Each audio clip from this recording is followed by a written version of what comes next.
Human anatomy and physiology. ठीक है, आज की क्लास में एग्जाम के हिसाब से पूरा रिवीजन करा हो रहा, बस तो ध्यान से स्क्रीन पे ध्यान रखना, घर पे थोड़ा एक बार सुन लोगे बहुत अच्छे नंबर से पास हो जाओगे। ठीक है, चलो स्टार्ट कर। सब्जेक्ट का नाम ह्यूमन एनाटॉमी एंड फिजियोलॉजी। हमको क्या पढ़ना है, एक इंसान के शरीर की क्या स्ट्रक्चर, एनाटॉमी मतलब स्ट्रक्चर, फिजियोलॉजी मतलब वर्किंग। ठीक है, तो पहला टॉपिक है इसमें scope of human anatomy and physiology and various definition and terminology. ठीक है, तो एनाटॉमी क्या होता है, science of structure of the body. ठीक, उसको एनाटॉमी कहते हैं। तो science that deal with structure of the body and the relationship with various parts of each other। शरीर या बॉडी के डिफरेंट सिस्टम, डिफरेंट ऑर्गन कैसे बने हुए, किन टिश्यू से, किन सेल से मिलकर बने, उसको एनाटॉमी कहते हैं। और उसकी वर्किंग को क्या कहते हैं हम, फिजियोलॉजी, कि बॉडी के डिफरेंट ऑर्गन कैसे काम करते हैं। तो साइंस ऑफ फंक्शंस या फिजियोलॉजी कहते हैं, या वर्किंग। फंक्शन मतलब वर्किंग की बात करें। ठीक है, तो एनाटॉमी क्या है, स्ट्रक्चर की बात करना, फिजियोलॉजी मतलब वर्किंग है। एनाटॉमी में भी अलग अलग उसकी ब्रांचेस है। ग्रॉस एनाटॉमी पूरी बॉडी कैसे मिलकर बनी है, माइक्रोस्कोपिक मतलब उसमें कौन कौन से टिश्यू होते हैं, उनका स्ट्रक्चर कैसा है। डेवलपमेंटल एनाटॉमी, बॉडी का डेवलपमेंट कैसा हो रहा है, डिले हो रहा है, बच्चे की ग्रोथ देखते हैं ना। और कंपैरेटिव कौन सा ऑर्गन किससे बड़ा है छोटा है, उसको कंपैरेटिव बोलते हैं। ऐसे वर्किंग की बात करें तो सेल कैसे काम करती है, कोई स्पेशल ऑर्गन सिस्टम कैसे काम करता है, न्यूरो सेल कैसे काम करे, कोई बीमारी हो जाए तो फंक्शंस, हार्ट रेट बढ़ गई घट गई, ये सब क्या कहलाता है, पैथोफिजियोलॉजी कहलाता है। ठीक है, अब scope of anatomy and physiology, ये पूरा सब्जेक्ट पढ़ने से कहाँ फायदा होगा, क्या क्या इस सब्जेक्ट का स्कोप है। तो पहला medical education, doctor nursing staff वगैरह सब पढ़ते हैं ना, क्यों पढ़ेंगे, जब एनाटॉमी फिजियोलॉजी नहीं आएगा तो ट्रीटमेंट कैसे करेंगे। तो मेडिकल साइंस में रिक्वायरमेंट इसकी। बायो मेडिकल रिसर्च में दवाइयों की रिसर्च में जरूरत पड़ती है। Sports and exercise, height, health, body weight वगैरह सब देख के लेते हैं इसमें। फॉरेंसिक साइंस, डीएनए, फिंगरप्रिंटिंग वगैरह कर से पता है क्रिमिनल्स को पकड़ने के लिए। न्यूट्रिशन एंड डाइटेटिक्स जो होते हैं, क्या खाना चाहिए ना, शरीर के हिसाब से आपका डाइट प्लान करते हैं जिससे आपका वजन बढ़ाना है घटाना है, क्या करना है। ठीक है, आपको कोई डेफिशिएंसी के लिए। Anatomical and clinical pathology, body में कोई फ्रैक्चर हो गया, कुछ हो गया, एमआरआई, सीटी स्कैन वगैरह, मेडिकल इमेजिनेशन कहलाता है। तो ये सब स्कोप करें, इनको थोड़ा थोड़ा करके एग्जाम में लिखना है, इसके चार्ट बनाना है हमको। ठीक है, तो एनाटॉमी और फिजियोलॉजी ये स्कोप है। मुद्दे का पॉइंट है सेकंड, इसमें सेल पे क्वेश्चन जरूर आता है। ठीक है, सेल क्या है, तो हमारे शरीर की सबसे छोटी है ना रचनात्मक और कार्यात्मक टाइप। तो smallest structural and functional unit of body. शरीर किससे मिलके बना है, तो सेल से। शरीर काम करता है मतलब सेल काम करती है। ठीक है, तो जो सबसे बेसिक इकाई होती है कोशिका कहते हैं उसको। सेल आपस में मिलकर क्या बनाता है, टिश्यू। टिश्यू क्या है, ग्रुप ऑफ सेल्स। टिश्यू आपस में मिलकर क्या बनाता है, ऑर्गन। ऑर्गन आपस में मिलकर क्या बनाता है, सिस्टम। और सिस्टम आपस में मिलकर क्या बनाता है, बॉडी बनाता है। ठीक है, तो ये ऑर्गेनाइजेशन है, उसका लेवल कहलाता है। सबसे पहले लिखना सेल, फिर सेल के ग्रुप को क्या कहते हैं हम, टिश्यू। टिश्यू के ग्रुप को ऑर्गन, ऑर्गन के ग्रुप को सिस्टम, और सिस्टम के ग्रुप को बॉडी। आगे समझ में। अब एक सेल की स्ट्रक्चर, तो ये कुछ 6-7 हेडिंग्स याद रखो जिसके बेस पे आपको एक स्ट्रक्चर बनानी है। तो सबसे आउटर लेयर को क्या कहते हैं हम, सेल मेम्ब्रेन। फिर इसके अंदर का जितना भी मैटर उसको क्या कहते हैं, साइटोप्लाज्म, कोशिका द्रव्य। ठीक है, फिर न्यूक्लियस, न्यूक्लियर मेम्ब्रेन, न्यूक्लियोलस। ठीक है, फिर इसके अंदर ये क्या है, माइटोकॉन्ड्रिया। माइटोकॉन्ड्रिया क्या करता है, एनर्जी जनरेट करता है, इसको क्या होता है, पावर हाउस। फिर आता है यहाँ पर एंडोप्लाज्मिक रेटिकुलम, दो प्रकार का, रफ और स्मूथ। रफ किसको बोलते हैं, इसके ऊपर राइबोसोम पाया जाए। राइबोसोम क्या करते हैं, प्रोटीन बनाते हैं। राइबोसोम को क्या बोलते हैं, प्रोटीन फैक्ट्री। एनर्जी किस फॉर्म में एक्सचेंज होती है, एटीपी के रूप में। एटीपी क्या होता है, एनर्जी करेंसी। और लाइसोसोम जो होता है वेस्ट डाइजेशन के लिए, बॉडी के कुछ सेल के कुछ ऑर्गेनेल डैमेज हो गए उनको पचाने का, इसलिए इसको सुसाइड बैग भी कहते हैं। डायग्राम बनाना है, उसके थोड़े बहुत फंक्शन लिखना है। ठीक है, फिर आता है टिश्यू। अगला टॉपिक मतलब सेल पे क्वेश्चन आना है, नीट एंड क्लीन डायग्राम आ जाएगा। एक पेज पे मैंने सारे डायग्राम दिए, उसमें 10 से 12 डायग्राम को पढ़ लो, कम से कम हमारे 25 से 30 नंबर कवर हो जाते हैं उसमें। तो वो डायग्राम सबको एक साथ देखो तो आपको बहुत कुछ चीजें कवर हो जाएगा। टिश्यू क्या है, group of cells. Group of cells, cell का गुच्छा जिनका स्ट्रक्चर एक जैसा हो, जिनका काम एक जैसा, उसको टिश्यू। टिश्यू हमारे सिलेबस में टोटल 4 टाइप्स होते हैं टिश्यू के, epithelial, muscular, connective, nervous. Epithelial tissue कहाँ पाया जाता है, बॉडी के कवरिंग पार्ट में पाया जाता है, शरीर के ऊपर, है ना। जैसे हमारे इंटेस्टाइन की लाइनिंग्स हो गई, लंग्स के आसपास की कवरिंग हो गया, यूटेरस के आसपास का कवर हो गया, कैविटीज के आसपास, वो सब क्या है? एपिथेलियल है। एपिथेलियल टिश्यू के 3 फंक्शन होते हैं, प्रोटेक्शन, सिक्रेशन और एब्जॉर्प्शन। प्रोटेक्शन, सिक्रेशन और एब्जॉर्प्शन, ये हमारे अंदर के ऑर्गन्स को प्रोटेक्ट करता है। फिर कुछ लिक्विड सिक्रेट का बोलते हैं हम सिक्रेशन, ठीक है, जिससे म्यूकस वगैरह सिक्रेट करना, और एब्जॉर्प्शन, कुछ खाया पिया तो न्यूट्रिशन को, ड्रग्स को इनको एब्जॉर्ब भी करता है। सिंपल एपिथेलियल टिश्यू के अलग अलग प्रकार के होते हैं। सिंपल में सिंगल लेयर हो गई, तो स्क्वेमोस किसको बोलते हैं? ठीक है, स्क्वेमोस का मतलब होता है कि जिसमें एक सेल बहुत सारे सेल से जुड़ी रहती है, उसको हम स्क्वेमोस कहते हैं। ध्यान देना इस पे, स्क्वेमोस, ठीक है। तो स्क्वेमोस का डायग्राम बना रहा हूं, ये सेल, ये सेल, ये सेल ना, ये सेल का गुच्छा है। आप देखोगे मिडिल वाली सेल बहुत सारे सेल से, इसको स्क्वेमोस। फिर आता है क्यूबॉइडल, क्यूब जिसकी चारों भुजाएं कैसी होगी? लगभग बराबर होगी, इसको क्यूबॉइडल अरेंजमेंट। कॉलमुलर मतलब उसकी लेंथ ज्यादा, विड्थ क्या हो जाएगी? कम, और उसके ऊपर हेयर्स लाइक स्ट्रक्चर, उसको सिलेटेड कॉलमुलर। अब स्ट्रेटिफाइड मतलब लेयर्स में, stratified squamous, stratified cuboidal. Stratified cuboidal, ये क्यूब की एक लेयर होगी, ठीक है, इसके ऊपर एक बेस, फिर क्यूब की एक लेयर होगी। ऐसे स्ट्रेटिफाइड कॉलमुलर मतलब स्क्वेमोस की बहुत सारी लेयर, क्यूबॉइडल की बहुत सारी लेयर, ऐसे कर। यदि आप ये डायग्राम आपको समझ में आ गया, बड़े नोट्स में देखो तो उनको ऐसा बना के वहां पर, ठीक है। क्या था? Muscular muscles, group of cells which have the power of constriction, जिसमें सिकुड़ने और फैलने की प्रॉपर्टी, उसको क्या बोलते हैं? मस्कुलर टिश्यू बोलते हैं। ये 3 प्रकार, इनवॉलंटरी, वॉलंटरी और कार्डियक। इनवॉलंटरी, इसको striated muscle, skeletal muscle. Skeletal muscles मतलब जो बोन के आसपास की मसल्स हो तो उसको हम बोलते हैं स्केलेटल मसल। ये लोकोमोशन, फेशियल एक्सप्रेशन, आप किसी को हंसता हुआ दिखाना चाहो तो दिखा सकते हो, रोना दिखाना तो वैसा दिखा सकते हो। ये एक्सप्रेशन हमारे कंट्रोल में है, इसलिए क्या बोलते हैं? Voluntary muscle. चलना है, घूमना फिरना है, तो ये लोकोमोशन के आसपास की मसल्स हो गई जो उसमें मदद कर रही है।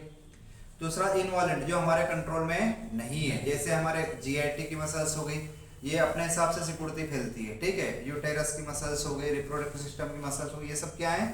इनवॉलेंटरी, अपने हिसाब से काम करेगी, हमारे कंट्रोल में नहीं है। और आता है कार्डियक मसल। कार्डियक मसल्स होती है इनवॉलेंटरी, बट इनका स्ट्रक्चर कैसा? स्ट्रेटेड होता है, ठीक है। तो इसको तीसरी category, cardiac muscle involuntary. Heart की मसल्स अपने हिसाब से काम करते हैं, हमारे चाहने से नहीं होता, थोड़ा ज्यादा धड़कने लगे, थोड़ा कम धड़कने लगे, थोड़ा ज्यादा सिकुड़ जाए, ऐसा नहीं होता। इनवॉलंटरी एक्टिविटी है, ठीक है, बट इसका जो शेप होता है वो कैसा होता है? स्ट्रेटेड मसल जैसा होता है, इसलिए इसको क्या नाम दे? Cardiac muscle. फिर आता है कनेक्टिव टिश्यू, जो बॉडी को कनेक्ट करे, बाइंडिंग और स्ट्रक्चर में सपोर्ट करे, उसको क्या बोलते हैं? Connective tissue. जैसे ब्लड भी आ गया, उसमें ब्लड के अंदर बहुत सारे सेल्स है, सेल का गुच्छा है, बॉडी में ट्रांसपोर्ट काम करता है। स्केलेटल पूरा, बोन्स वगैरह जो होती है कनेक्टिव टिश्यू होती है। एलुलर टिश्यू, कार्टिलेज और बोन। बोन के स्ट्रक्चर की बात करें तो 2 प्रकार, कॉम्पैक्ट बोन और कैंसरस बोन।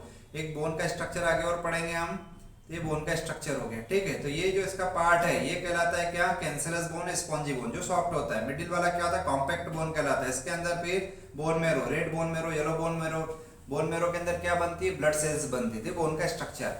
फिर नर्वस टिश्यू के अंदर आ जाए सीएनएस और पीएनएस, सेंट्रल नर्वस सिस्टम और peripheral nervous system. Central nervous system के अंदर क्या आ जाता है? ब्रेन और स्पाइनल कार्ड। इसमें नर्व सेल का एक स्ट्रक्चर याद रखना, आप 11-12 से पढ़ के आए हो इस टाइप से, ठीक है। तो ये एक नर्व सेल का स्ट्रक्चर हो गया, ठीक है। ये डेंड्रॉन, ये हो गया डेंड्राइट्स, ठीक है, सेल बॉडी हो गया। और एक बहुत बड़ा डेंड्रॉन ही था पर वो लंबा है, इसलिए इसको क्या नाम दे दिया हमने? Axon, longest dendron. उसके ऊपर माइलिन शीथ होती है और ये टर्मिनल एंडिंग आ गई। एंडिंग में क्या हो गया? आगे से एक नर्व सेल और स्टार्ट हो जाएगी, मान लो तो 2 नर्व के बीच, सेल के बीच के जंक्शन को क्या बोलते हैं हम? साइनेप्स बोलते हैं। और यहीं पर यदि हमने कोई एक्सटर्नल स्टिमुलस आया, उसके रिस्पांस में यहाँ पर क्या होता है? न्यूरोट्रांसमीटर जनरेट होते हैं, like acetyl choline, adrenaline, noradrenaline, जिसको दूसरी नर्व सेल रिसीव करती है और आगे मैसेज फॉरवर्ड करती है। तो 2 नर्व सेल के बीच के जंक्शन को हम क्या बोलते हैं? साइनेप्सिस बोलते हैं। और एक नर्व सेल और लास्ट में मसल आ जाती है तो उसको बोलते हैं न्यूरोमस्कुलर जंक्शन। नर्व सेल और मसल्स के बीच का जंक्शन। जैसे एसिटाइल कोलिन ने हार्ट पे जाकर असर दिखाया, एसिटाइल कोलिन ने पैर पे जाकर असर दिखाया, तो लास्ट नर्व सेल ने वहां पर केमिकल को छोड़ा, मसल से जुड़ा, मसल्स को बोला आपको सिकुड़ना है, फैलना है, तो वो न्यूरोमस्कुलर जंक्शन कहलाता है, ठीक है। तो नर्व सेल का डायग्राम ध्यान रखना। अगला आता है इसमें, तो ये हुआ हमारे टाइप्स ऑफ टिश्यू, ठीक है। तो टिश्यू में एपिथेलियल को ज्यादा अच्छे से पढ़ना है, नर्वस टिश्यू को बाकी मस्कुलर, कनेक्टिव आगे फिर कवर हो रहे हैं, क्योंकि हमको पूरा ब्लड बोन पढ़ना है, मसल कॉन्ट्रैक्शन पढ़ना है, तो आगे आ जाएंगे, ठीक है। अब आता है ओसियस सिस्टम या स्केलेटल सिस्टम। स्केलेटल सिस्टम क्या होता है? बोनी फ्रेमवर्क होता है, बोन से मिलकर बना होता है पूरा। Skeletal is the bony framework of the body, ठीक है। ये 2 टाइप का था, एक्सियल स्केलेटल और अपेंडिकुलर स्केलेटल, ठीक है। क्या काम में आता है स्केलेटल सिस्टम? सबसे पहले सपोर्ट देता है बॉडी को, हमारे vital organ heart, kidney, liver, lungs इनको सबको प्रोटेक्ट करता है। मूवमेंट, चल रहे फिर रहे तो मूवमेंट में काम में आता है। मिनरल का स्टोरेज, कैल्शियम, फास्फोरस इनका स्टोरेज करता है। ब्लड सेल्स, आरबीसी वगैरह कहाँ बनती है? बोन मैरो के अंदर। फिर बॉडी को एक शेप प्रोवाइड करता है, बैलेंस और पोस्चर। हम जब खड़े हैं तो बोनी फेवर, यदि ये नहीं होता हम फोल्ड हो जाते पूरे। तो ये पूरा स्केलेटल का फंक्शंस कहलाता है। अब आती बोन। बोन कितने प्रकार है? तो long bone, short bone, flat bone, irregular. Long bone किसमें? फीमर और ह्यूमेरस लंबी होती है, लेंथ ज्यादा है। शॉर्ट बोन आपने तो ब्रेस्ट की, एंकल ये सब छोटी होती है। फ्लैट बोन हो गया स्कल की हो गई, ठीक है। तो ये बोन के अलग अलग टाइप। और बोन का स्ट्रक्चर अभी थोड़ी देर पहले मैंने बताया आपको। अब जॉइंट्स क्या होती है? सिंपल है, तो दो हड्डियों के बीच का जोड़ या junction between, connection between bones. Bones के बीच के कनेक्शन हो गया जॉइंट्स। जॉइंट तीन प्रकार है, फाइब्रस जॉइंट, कार्टिलेज जॉइंट और साइनोइड जॉइंट। फाइब्रस जॉइंट को फिक्स जॉइंट ही बोलते हैं, मतलब हड्डियों के बीच का जोड़ होता है पर उसमें मूवमेंट नहीं होगी, जैसे टीथ इन देयर सॉकेट या फिर बोन्स ऑफ स्कल, है ना। हमारे मस्तिष्क के अंदर की जितनी भी हड्डियां है वो सब फिक्स है ऐसी, उसमें कोई हलचल या मूवमेंट नहीं होती, ठीक है। इसको साइनेथ्रस जॉइंट भी बोलते हैं। कार्टिलेज जॉइंट में थोड़ा सा मूवमेंट होगा, ठीक है, बट साइनोइड जॉइंट होते हैं फ्रीली मूवेबल जॉइंट होते हैं, इसमें बहुत सारा मूवमेंट होता है। शोल्डर के अंदर जॉइंट होती है, हिप जॉइंट होती है हमारे, है ना, बॉल एंड सॉकेट जॉइंट हो गई, ये सब क्या है? साइनोइड जॉइंट, क्योंकि उसके अंदर साइनोइड लिक्विड होता है। अब आता है जॉइंट के डिसऑर्डर। स्केलेटल सिस्टम थोड़ा सा टफ है, थोड़ा सा। अब हर एक बोन का नाम वगैरह याद करना थोड़ा सा डिफिकल्ट होता है, तो आप कोशिश करो उसमें जो इजी टॉपिक है वो थोड़ा सा कवर हो जाए हमारे। बाकी इसके बाद के जितने भी चैप्टर आएंगे बहुत इजीली याद हो जाएंगे, आराम से समझ में आ जाएंगे। तो इसमें जरूरी चीजें थोड़ी सी कर लो, तो इसमें डिसीज को बड़े अच्छे से कर सकते हैं हम। तो डिसीज में जॉइंट डिसऑर्डर, तो रूमेटॉइड आर्थराइटिस, ऑस्टियोआर्थराइटिस और गाउट, ये तीनों जोड़ों की बीमारी है। तीनों में प्रॉब्लम क्या आएगी? हाँ, तीनों में इन्फ्लामेशन होगा, जॉइंट्स में स्वेलिंग आएगी ना, स्वेलिंग में इन्फ्लामेशन और पेन होगा, मूवमेंट में थोड़ी दिक्कत, स्टिफनेस आ जाएगा, ठीक है। अब ऑस्टियोआर्थराइटिस, रूमेटॉइड आर्थराइटिस मतलब जोड़ों का दर्द, सूजन हो जाना। ऑस्टियोआर्थराइटिस एक ऑटोइम्यून डिसीज है, ऑटोइम्यून डिसीज। बॉडी को डिफेक्टिव एंटीबॉडी बनाती है जो हमारे जॉइंट को क्या करती है? डैमेज करती है। ऑस्टियोआर्थराइटिस जब हम बूढ़े हो जाएंगे या कोई चोट लग जाए तो उस समय जॉइंट में डैमेज हो जाता है, उसको ऑस्टियोआर्थराइटिस बोलते हैं। गाउट में क्या होता है? बॉडी के अंदर यूरिक एसिड का लेवल बढ़ जाता है। यूरिक एसिड जो होता है सोडियम यूरेट के फॉर्म में हमारे किडनी में और जॉइंट के बीच में डिपॉजिट हो जाता है, जिससे वहां पर सूजन आ जाता है, ठीक है। बाकी बड़े नोट्स में देखो इनको बचने के लिए क्या करें, इससे ठीक करने के लिए क्या करें, तो एक्सरसाइज करना पड़ती है, वजन कम करो तो हमको फायदा मिल जाएगा। अब दर्द सूजन आ रहा है तो क्या लेना पड़ेगा हमको? एनसेड्स लेना पड़ेंगे, कार्टिकोस्टेरॉइड्स लेने पड़ेंगे। तो उसके एग्जांपल थोड़ा सा डाल दो इसके अंदर, ठीक है। एक डिसीज को अच्छे से पढ़ लोगे तो तीनों के बारे में कुछ न कुछ आराम से लिख दोगे, ठीक है। तो ये पूरा स्केलेटल सिस्टम हुआ हमारा, ठीक है। अगला इसमें ब्लड। ब्लड पे बहुत सारे क्वेश्चन आते हैं, ब्लड थोड़ा सा बड़ा टॉपिक भी है, ठीक है। तो ब्लड पे थोड़ा सा फोकस करना।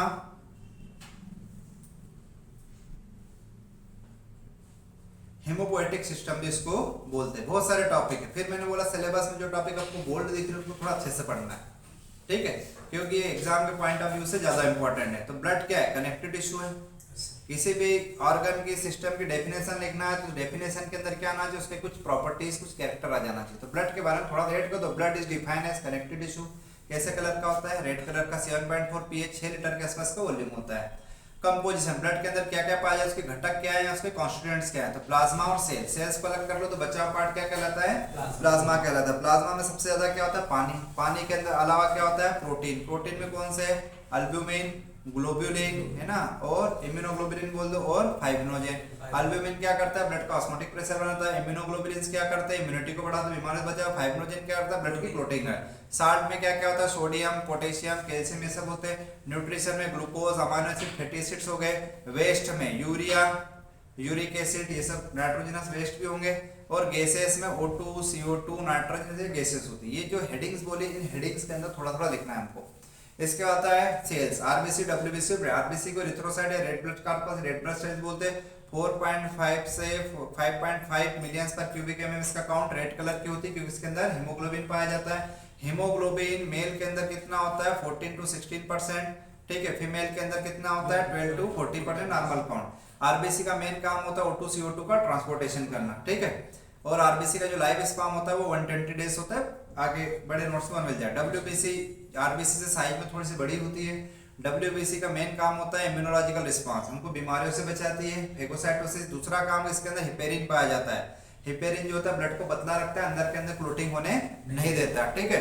फिर डब्ल्यूबीसी के भी दो टाइप होते हैं, एक ग्रेनुलोसाइट और ग्रेनुलोसाइट। एक ग्रेनुलोसाइट मतलब इसके साइटोप्लाज्म में ग्रेन्यूल नहीं होते, और ग्रेनुलोसाइट मतलब इसके साइटोप्लाज्म में ग्रेन्यूल होंगे। फिर इनके भी अलग अलग टाइप, बेसोफिल, एसिडोफिल, न्यूट्रोफिल, इतना डिटेल कर लो बहुत अच्छी बात है, नहीं तो कम से कम बेसिक चीज याद रखना। थ्रोम्बोसाइट्स है प्लेटलेट, और डब्ल्यूबीसी का काउंट कितना था 4000 से लेकर 11000। प्लेटलेट का काउंट 2 to 5 लाख के समथिंग होता है। प्लेटलेट का मेन काम होता है ब्लड की क्लोटिंग कराना, ठीक है। अब ब्लड के फंक्शन क्या करता है, it act as a carrier for nutrition. हमने खाना खाया, इंटेस्टाइन से पेट से एब्जॉर्ब करके उसकी बॉडी में डिस्ट्रीब्यूट करना। फिर हाथ पैर ने काम किया, कुछ वेस्ट बनाया, तो उसको किडनी तक कौन ले जाएगा, ब्लड ले जाएगा।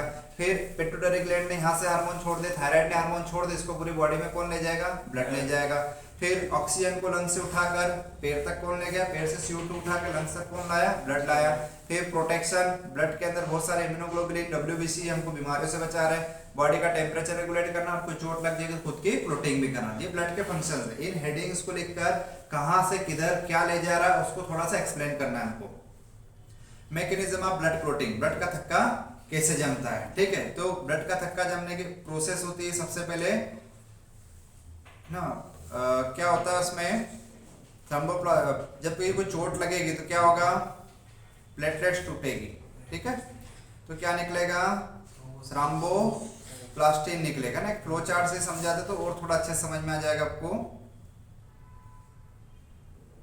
1 minute. Mechanism of blood clotting, ठीक है।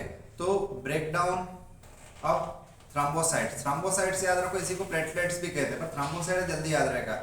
थ्रोम्बोसाइट टूटेगा तो क्या निकलेगा, थ्रोम्बोप्लास्टिन, ठीक है।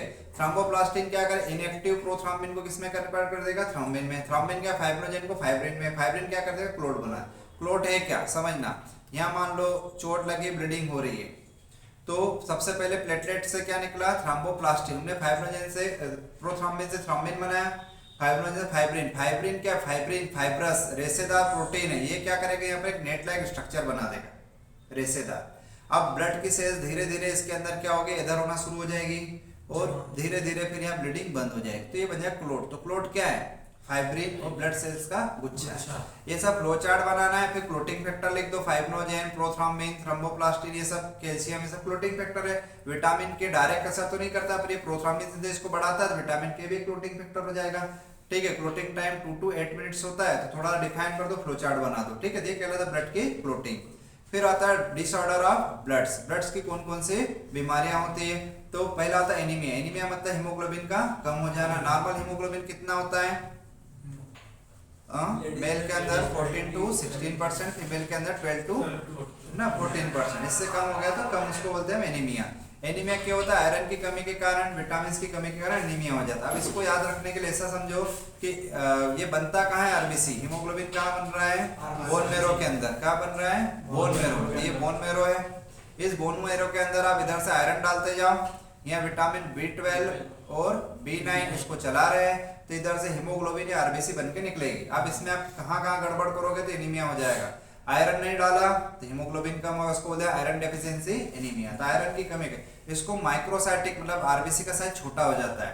फिर आता मेगालोब्लास्टिक, B12 B9 नहीं ले शरीर में, उसको तो मैक्रोसाइटिक, आरबीसी का साइज बड़ा हो जाता है। फिर पर्निशियस एनीमिया क्या होता है, हमारे स्टोमक से, आगे भी याद रखना, स्टोमक से कुछ प्रोटीन मॉलिक्यूल सीक्रेट, उसको बोलते हैं इंट्रिंसिक फैक्टर। ये B12 से जुड़ते हैं और B12 को एब्जॉर्ब करने में मदद करते हैं। इसकी कमी होगी तो पर्निशियस एनीमिया। हेमोलाइटिक, आरबीसी बनने की दर तो ठीक है, पर टूटने की दर डबल होगी। लाइटिक, लाइसिस मतलब टूटना, तो उसको हेमोलाइटिक एनीमिया। एप्लास्टिक मतलब आरबीसी बनना कम हो गया, तो उसको बोलते हैं हम एप्लास्टिक एनीमिया। तो आरबीसी बनना कब कम हो जाती है, तो बोन मेरो डिप्रेशन हो जाना, जैसे एंटी कैंसर ड्रग क्लोराम्फेनिकोल के कारण बोन मेरो खराब हो जाती है, उसको डिप्रेशन बोलते हैं, ठीक है। इसके अलावा सिकल सेल एनीमिया, थैलेसेमिया और भी टाइप्स होते हैं, ठीक है।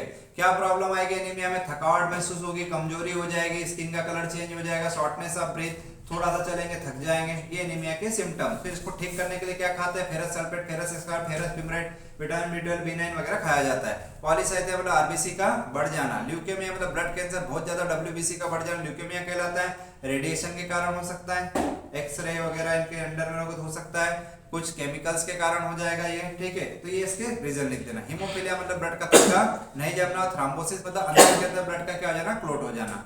ब्लड ग्रुपिंग, एबीओ सिस्टम होता है। अब ब्लड ग्रुप याद करने का अच्छा सा वीडियो मैंने पहले बना के आपको दिया था, तो उसको देखोगे तो आपको बहुत जल्दी याद हो जाएगा। ठीक है, ब्लड ग्रुप क्या है। ठीक है, तो ब्लड ग्रुपिंग में सबसे पहले ध्यान रखो कि इंसानों पहले क्या होता, पहले भी युद्ध होते थे, लड़ाइयाँ होती थी, इसका ब्लड उसको चढ़ा है, कुछ में सक्सेस हो जाए, कुछ में नहीं हो रहा। फिर समझ में आया कि हर किसी के ब्लड में कुछ डिफरेंट चीज होती है जो हम किसी के लिए सुटेबल नहीं है, तो कहीं ना कहीं मिसमैच हो जाता था। तो बाद में पता चला कि इंसानों में दो प्रकार का एंटीजन पाया जाए, उसको होते हैं एग्लूटिनोजन। तो इंसानों में ए और बी दो प्रकार का एंटीजन पाया, ध्यान सुनना, याद हो जाएगा कभी कभी।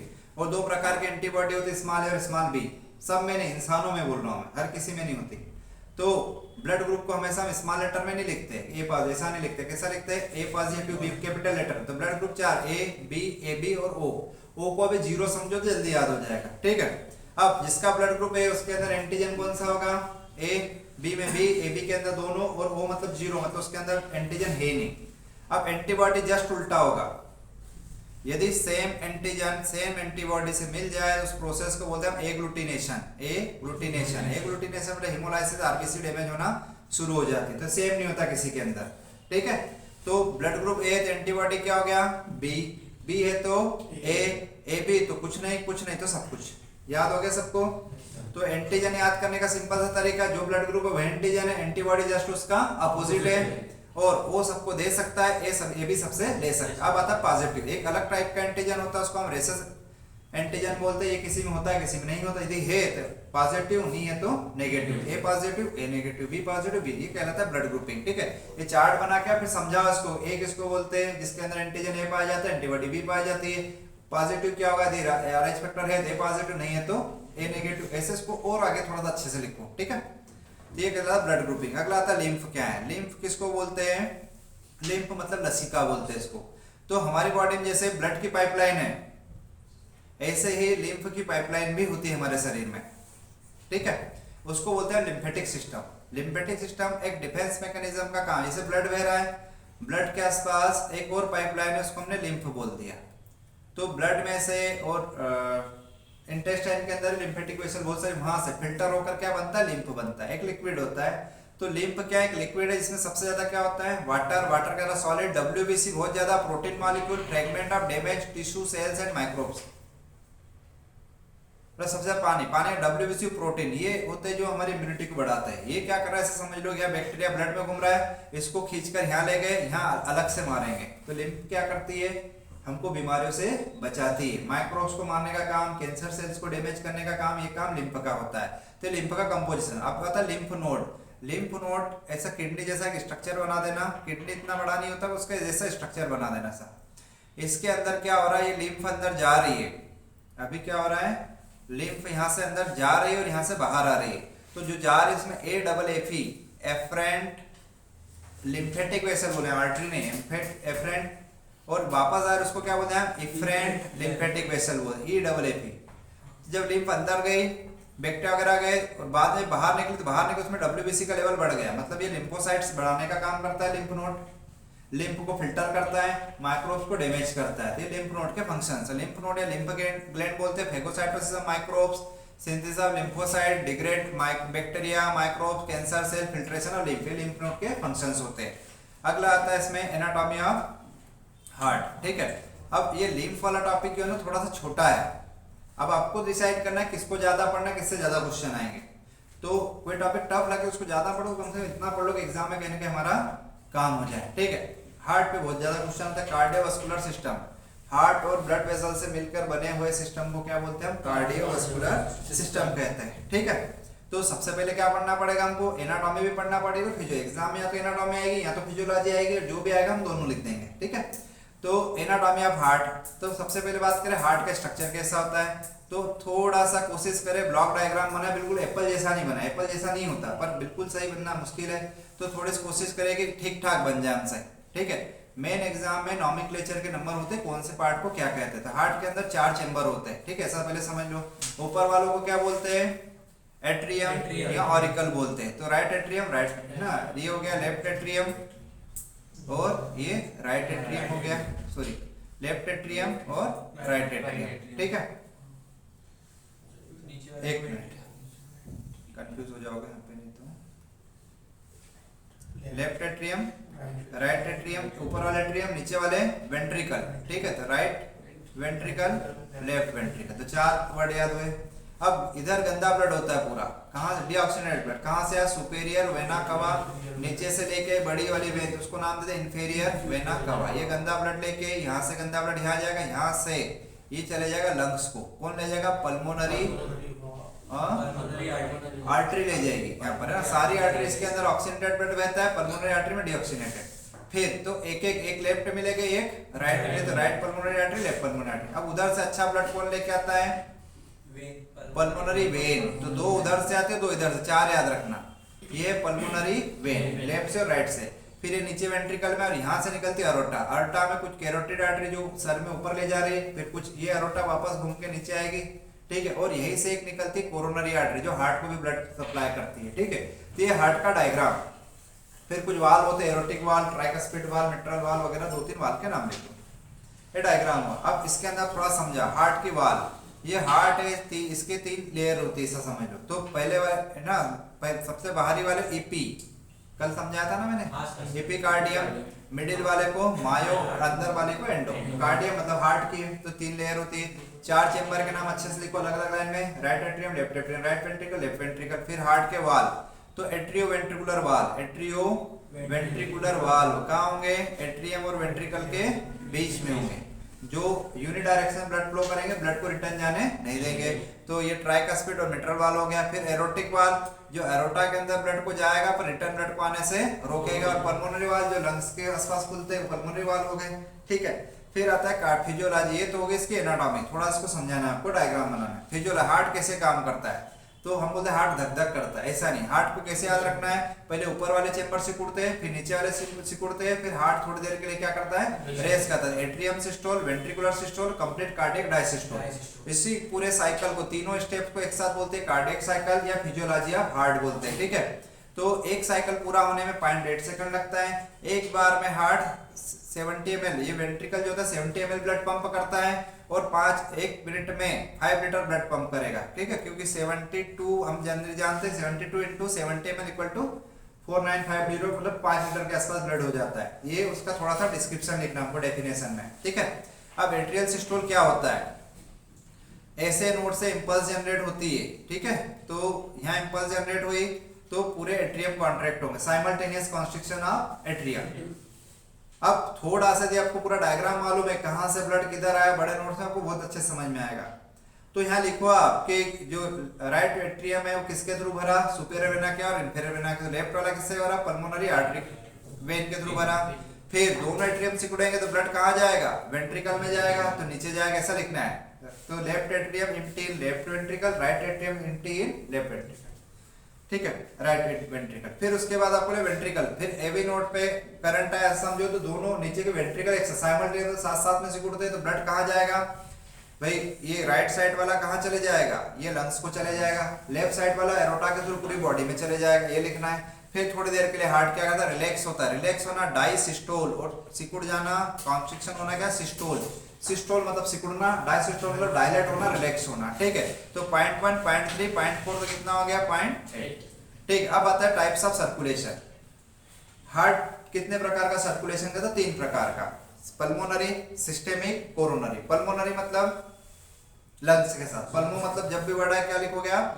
लंग्स की बात कर रहे हैं। सिस्टेमिक मतलब पूरी बॉडी के साथ में, कोरोनरी मतलब खुद के साथ में। तो पल्मोनरी सर्कुलेशन किसके थ्रू करता है? लंग्स का एक्सचेंज किसके थ्रू करता है? पल्मोनरी आर्टरी, पल्मोनरी वेन के थ्रू। कौन क्या भेजती है समझ में आ गया होगा? पूरी बॉडी के साथ एरोटा के थ्रू पूरी बॉडी को भेज दिया, और लिया किसके थ्रू? सुपेरियर वेना का और इंफीरियर का। सुपेरियर पार्ट से लेके सर से गंदा ब्लड लेके इंफीरियर हाथ पैर से गंदा ब्लड लेके आइए, तो इंफीरियर पार्ट हो गया। और खुद को सप्लाई करता है किसके थ्रू? Coronary artery. कोरोनरी आर्टरी क्या होती है? Supply blood to the cardiac muscle, इसको कोरोनरी आर्टरी बोलते हैं, ठीक है। तो ये हार्ट का फंक्शन हुआ, ठीक है। 100% क्वेश्चन आता है एग्जाम, या तो एनाटॉमी नहीं तो फिजियोलॉजी, दोनों को मिला के लिखा, बहुत अच्छा लिख के आओगे यहाँ पर, ठीक है। हेडिंग्स अच्छे से याद रखना है इसमें। फिर आता है ईसीजी। ईसीजी क्यों करते हैं? हार्ट बीट में कुछ प्रॉब्लम तो नहीं है, उसको मापने के लिए क्या करते हैं हम? ईसीजी, इलेक्ट्रोकार्डियोग्राम और इलेक्ट्रोकार्डियोग्राफ, उसका प्रिंट आउट निकालो या डिजिटल भी आपको दिखता है, ठीक है। तो ये उसमें 3 पीक्स दिखेगी। ब्लड प्रेशर कितना? 120/80, 120 मतलब सिस्टोलिक, 80 मतलब डायसिस्टोलिक। जब हार्ट सिकुड़ेगा तो वेंट्रिकल्स ब्लड बाहर फेंकेंगे तो वेन्स के ऊपर आर्टरी के ऊपर प्रेशर क्या होगा, ज्यादा होगा, सिस्टोलिक। जब हार्ट रिलैक्स होगा तो कम हो जाएगा, 80 टू 120/80 mmHg। और किसी का बीपी बोले ज्यादा हो गया 140/100 हो गया तो बोलते हैं उसका हाइपरटेंशन हो गया। तो सिस्टोलिक जब हार्ट कॉन्ट्रैक्ट करता है तो 120, जब हार्ट रिलैक्स होता है तो 80 होना चाहिए। कार्डियोवास्कुलर डिसीज हार्ट की एंजाइना पेक्टोरिस, जब हार्ट की मसल्स को ब्लड सप्लाई क्या हो जाए, कम हो जाए तो अचानक से बहुत ज्यादा सीने में दर्द होता है, सडन सीवियर चेस्ट, उसको बोलते हैं एंजाइना पेक्टोरिस। ठीक है, ब्लड फ्लो कम हुआ, ऑक्सीजन सप्लाई कम हुआ, कोई ब्लॉकेज हो गया है, लिपिड जम गया, ब्लड जम गया है, हीमोग्लोबिन कम है, जिसके कारण होते हैं। फिर आता है कार्डियक CHF, हार्ट पूरी ताकत से नहीं सिकुड़ पाता, उसको बोलते हैं हम congestive heart failure, cardiac heart, तो कार्डियक आउटपुट कम हो जाएगा। ठीक है, फिर आता है हाइपरटेंशन, मतलब बीपी का बढ़ जाना, प्राइमरी और सेकेंडरी। प्राइमरी जिसका रीजन पता नहीं है, सेकेंडरी किडनी खराब है, एड्रेनल ग्लैंड ज्यादा काम है तो बीपी बढ़ जाएगा। बीपी बढ़ने के क्या क्या कारण होते हैं सबको पता है, वो लिख क्या, साल्ट ज्यादा खाए, लिपिड ज्यादा खाए, काम धंधा नहीं खाए, किडनी खराब, बीपी बढ़ने के कारण है। बीपी से कैसे बचे, बीपी की ड्रग्स कौन सी होती है सब पढ़ी हमने केमिस्ट्री में। फिर आता है हाइपरलिपिड में, जब लिपिड ब्लड में बहुत ज्यादा हो जाए, दुबले पतले लोगों में भी हो सकता है। कोलेस्ट्रॉल का बढ़ जाना, नॉर्मल कोलेस्ट्रॉल हमारा जो होता है 200 mg से कम होना चाहिए, इससे ज्यादा हो गया तो बोले कोलेस्ट्रॉल बढ़ गया। और यदि वो जम जाए, कहाँ जमेगा, डिपॉजिट होगा कोरोनरी आर्टरी में, यदि डिपॉजिट हो गया हार्ट की ब्रेन मतलब ब्रेन की वेसल्स में डिपॉजिट हो गया तो उसको बोलते हैं एथेरोस्क्लेरोसिस। फिर आपको बाईपास सर्जरी करवाना पड़ेगी, घूम के जाओ थोड़ा सा, इसको बाईपास बोलते हैं। यहाँ पे स्टेंट डलवाना पड़ेंगे इसके अंदर, तो वो एथेरोस्क्लेरोसिस का ट्रीटमेंट कहलाता है। ठीक है, इन सारी बीमारियों का मेन जो जड़ होता है, कारण क्या होता है, ट्रांस फैट, कोलेस्ट्रॉल वगैरह ज्यादा हो जाना, तो वो थोड़ा सा कम लेना चाहिए हमको। ठीक है, तो ये पूरा कार्डियोवास्कुलर सिस्टम। ठीक है, अगला इसमें रेस्पिरेटरी सिस्टम, इसकी भी फिजियोलॉजी बहुत आती है एग्जाम में, रेस्पिरेटरी सिस्टम की फंक्शंस या फिर फिजियोलॉजी। ठीक है, तो एनाटॉमी और फिजियोलॉजी अपने आप हो जाएगा। ठीक है, तो एनाटॉमी में हम सबको पता है, बस उसके बारे में थोड़ा सा लिखना है हमको। हाँ, जानते हैं ना सब, लंग्स के बारे में क्या नहीं जानते, कहाँ से शुरुआत होती है इसकी, बस ऐसे ये जिस स्प्लिट से मैंने डायग्राम बना एग्जाम में आपके भी बन जाना चाहिए। ठीक है, तो यहाँ नोज है ना, 2 सेप्टम में बटा हेयर होते, म्यूकस होते, डस्ट पार्टिकल रुक जाता है। फिर यहाँ आता है फेरिंग्स, फेरिंग्स के 3 पार्ट, नोज से जो नेजो, ओरो, लेरिंगो, फिर लेरिंग, फिर लंबी सी ट्यूब को क्या बोलते हैं, ट्रेकिया, फिर bronchi, bronchiole, left lung, right lung, नीचे आता है डायफ्राग्म। डायफ्राग्म मत भूलना। ठीक है, ये नीचे जो बेस होता है जो सिकुड़ने फैलने में मदद करता है। हार्ट के आसपास की मेम्ब्रेन को, लंग्स के आसपास का जो मेम्ब्रेन है उसको प्लूरल मेम्ब्रेन बोलते हैं। लंग्स जिस कैविटी में होता है उसको प्लूरल कैविटी कहते हैं। तो ये हेडिंग्स में लिख, nasal cavity, sinus, pharynx, larynx, trachea, bronchi, bronchiole है ना, फिर लंग्स, डायफ्राम। अब आता है लंग्स काम कैसे करते हैं, हम सांस कैसे लेते हैं। तो इंस्पायरेशन मतलब ऑक्सीजन नहीं लेते, एयर लेते हैं, उसमें ऑक्सीजन भी होती है, और एक्सपायरेशन मतलब एयर आउट। विद डायग्राम पूछता है, तो हवा अंदर बाहर कैसे ली, मैंने आपको एक वीडियो में बहुत अच्छे से समझाया, पर अभी थोड़ा सा और एक बार सुन लो, बाकी वहां देख लेना। ठीक है, अब थोड़ा सा डायग्राम पे ध्यान देना। यहाँ पर डायफ्राम छोटा है, लंग्स बड़े, ये है इंस्पायरेशन। और एक्सपायरेशन में क्या करना है आपको, लंग्स छोटा करना है, डायफ्राम डायलेट हो गया तो हवा बाहर जाएगी। अब इसको समझना, साइमल्टेनियस, साथ साथ में कॉन्स्ट्रिक्शन इंटरकॉस्टियल मसल, छाती में हमारी, दूसरा डायफ्राम, डायफ्राम सिकुड़ के नीचे गया, लंग्स उसके ऊपर थे, लंग्स नीचे चले गए, लंग्स बड़े हो गए, चेस्ट कैविटी बड़ी हो गई। अब एक बलून बड़ा हो गया, अंदर हवा कम है तो बाहर एटमॉस्फेरिक प्रेशर ज्यादा है, तो हवा अपने आप कहाँ जाएगी, अंदर चली जाए, इसको इंस्पायरेशन। अब लंग्स को ये डायफ्राम को अंदर खींचने में हमको एनर्जी लगती है, इसलिए एक्टिव प्रोसेस है। एग्जाम भूल जाओ, एक बार सांस लेके देख लो। ठीक है, तो डायफ्राम नीचे गया, छाती बाहर आ रही, फेफड़े बड़े और हवा अपने अंदर जा रही, ताकत लगाना पड़ी हमको, energy, active process. Expiration, diaphragm को छोड़ा, क्या हो रहा, लंग्स ऊपर जा रहे हैं, इंटरकॉस्टियल अंदर गए, बलून छोटा हो गया, छोटा हुआ तो प्रेशर क्या हो गया, ज्यादा हो गया अंदर, बाहर प्रेशर कम तो हवा अपने आप बाहर हो जाएगी। ठीक है, विद डायग्राम ऐसा लिखना है आपको। ठीक है, अब रेस्पिरेटरी सिस्टम की डिसीज, अस्थमा क्या होता है, अस्थमा में क्या होता है, लंग्स के अंदर के जो छेद है इनमें क्या हो गया, सूजन आ गया, स्वेलिंग हो गई, वहां पर नेरो हो गए, तो airway narrow swelling produce extra mucus, जिससे हमको सांस लेने में कठिनाई होगी। फोर्स इंस्पायरेशन, फोर्स एक्सपायरेशन, अपने पास में अस्थमा का पेशेंट बैठा है 5 फीट 10 फीट, उसकी सांस की आवाज आपको सुनाई देगी, इस टाइप से हवा लेता हुआ ना। और अस्थमेटिक अटैक में जल्दी जल्दी से सांस लेगा। ठीक है, क्यों हो रहा है ऐसे, जो होल है, समझ जाओ, जो होल है वो सिकुड़ गए, सूजन आ गया, उसमें बलगम ज्यादा हो गया, उसमें हवा को अंदर लेना और खींचने में क्या होगी, ताकत लगे, फोर्स इंस्पायर। क्यों होता है, एलर्जी के कारण हो जाते हैं लोगों को, किसी को धूल मिट्टी से एलर्जी होती है, पराग कण से एलर्जी हो जाती है। ठीक है, ठंडी हवा से एलर्जी होती है, उसको हम अस्थमा कहते हैं। और सीओपीडी क्या होता है, chronic obstructive pulmonary disorder. Obstruction मतलब रुकावट, क्रोनिक मतलब लंबे समय से सांस लेने में दिक्कत होना। क्या होता है, सबसे मेन कारण होता है स्मोकिंग। बहुत ज्यादा स्मोकिंग करने से सीओपीडी होता है, 5-50 कदम चलेंगे थक जाएगा वो, ठीक है। तो वहां पर भी एयर फ्लो ब्लॉकेज हो गया, रेस्पिरेटरी फेलियर, ब्रोंकाइटिस, कुछ सूजन वगैरह उसके कारण ऐसा हो जाता है। अगला इसमें anatomy and physiology of digestive system, ठीक है। सारे सिस्टम में हम क्या पढ़ रहे हैं, उसकी एनाटॉमी, फिजियोलॉजी और उसके डिसीज पढ़ रहे हैं। तो आपको समझ में आ गया एग्जाम में किस तरह से क्वेश्चन आएंगे। यहाँ तो स्ट्रक्चर पे आएगा, या तो वर्किंग पे आएगा, या तो डिसीज में आएगा। तो कुछ सिस्टम की एनाटॉमी पूछेंगे, कुछ की वर्किंग पूछेंगे और कुछ की डिसीज आएगी। तो सबके बारे में थोड़ा थोड़ा कर लेना है हमको, ठीक है। तो डाइजेस्टिव सिस्टम की बात करें, डाइजेस्टिव सिस्टम की बात है ना। डाइजेस्टिव सिस्टम का डायग्राम सबको पता है, कहाँ से शुरू होता है, ओरल कैविटी से। कहाँ से शुरू होता है ये ना। थोड़ा अच्छा डायग्राम बना, मैं जल्दबाजी बना रहा हूँ तो थोड़ा सा टेढ़ा मेढ़ा बन रहा है, ठीक है, फिर से बना देता हूँ। और मैं जिस स्पीड से बनाया यदि आप बनाओगे तो आप थोड़ा और अच्छा बना के आओगे, थोड़ा स्लो बनाओगे तो ठीक है। बस नॉमेनक्लेचर सही करना, मैंने फिर बोला आपको। सबसे पहले क्या आएगा, ओरल कैविटी, माउथ है ना। माउथ के अंदर टीथ होते हैं, टीथ का डेंटल फार्मूला याद रखो। क्या बोला था मैंने, 21-23 है ना। 2-1-2-3 इंसाइजर है ना, केनाइन, प्रीमोलर और मोलर। 2 इंसाइजर है ना, एक केनाइन, 2 प्रीमोलर, टोटल 8 इधर 8 इधर, 8 नीचे 8 इधर, ठीक है। टोटल 32 हो गए। सलाइवरी ग्लैंड होती है जो सलाइवा सिक्रेट करती है, जो खाने को थोड़ा सा सॉफ्ट बना देती है, और इसके अंदर अमाइलेज होता है, या उसको टाइलिन भी बोलते हैं। ये अमाइलेज पेनक्रियास से भी रिलीज होता है, ये स्टार्च को तोड़ के छोटा कर देता है। फिर टंग खाने में मिक्स करती है, टेस्ट बड्स होते हैं इसके अंदर। इसोफेगस ये लंबी सी ट्यूब हो गई, स्टोमक हो गया, स्टोमक का 1 से 2 घंटे के लिए खाना इसमें रुकता है। क्या खाया उस पर डिपेंड करता है। इससे एचसीएल सीक्रेट होता है, एंजाइम सीक्रेट होते हैं, खाने को बचाते हैं। इसी से ही बहुत कई बार स्टोमक का एलएस पूछ रहे तो इतना सा स्टोमक बना के जाना। स्टोमक के फंक्शन पूछे, स्टोमक हाइड्रोक्लोरिक एसिड सीक्रेट करता है, एंजाइम्स को एक्टिवेट करता है, एचसीएल माइक्रोब्स को भी मार देता है, एंटीसेप्टिक का काम भी कर गया। फिर इंट्रिंसिक फैक्टर सीक्रेट होते हैं, आईएफ प्रोटीन मॉलिक्यूल है जो विटामिन B12 को एब्जॉर्ब करने में मदद करते हैं। फिर अगला आता है स्मॉल इंटेस्टाइन, उसके 3 पार्ट, डिओडेनम जो सी शेप्ड होती है, फिर जेजुनम, इलियम, फिर लार्ज इंटेस्टाइन उसके अलग अलग पार्ट है, ascending colon, descending colon, transfer colon, sigmoid colon, फिर एनस, फिर एसएसए ऑर्गन यहाँ पर आ जाता है क्या, पेनक्रियास, और इधर क्या आ जाता है, लीवर। ये सारा डायग्राम बना के आना। अब फंक्शन देखो, फिजियोलॉजी, खाना कैसे पाया, पहला था मैकेनिकल डाइजेशन। हमने खाना मुंह में रखा तो पहले क्या कर उसको चबाया, चबाकर उसको क्या करते हैं हमने छोटा कर दिया, इसको बोलते हैं मैकेनिकल। फिर केमिकल डाइजेशन, अब गया वो स्टोमक में और सलाइवा में भी हो रहा है, तो अमाइलेज, अमाइलेज कहाँ सीक्रेट होता है, सलाइवरी ग्लैंड भी करती है और पेनक्रियास भी। ये क्या करता है, स्टार्च को तोड़कर, ठीक है, ग्लूकोज और छोटे ओलिगोसैकेराइड में कन्वर्ट कर देता है। फिर आता है पेप्सिन, पेप्सिन प्रोटीन को तोड़कर किस में कन्वर्ट करेगा, अमाइनो एसिड में करेगा। फिर ट्रिप्सिन प्रोटीन को तोड़कर अमाइनो एसिड में कन्वर्ट करेगा। और लाइपेज किसको तोड़ेगा, फैट मतलब लिपिड को तोड़ेगा और फैटी एसिड्स बना देगा। ध्यान से सुनना, fatty acid, fatty acids, glucose और अमाइनो एसिड्स, समझना। और यहाँ स्टार्च, प्रोटीन और फैट, ये लार्ज मॉलिक्यूल है, ये एब्जॉर्ब नहीं होंगे। तो डाइजेशन का मतलब क्या हुआ, बड़े मॉलिक्यूल को तोड़कर हमने किसमें कन्वर्ट कर दिया, स्मॉल मॉलिक्यूल, जिससे वो इजीली एब्जॉर्ब हो जाए, इसी को बोलते हैं डाइजेशन।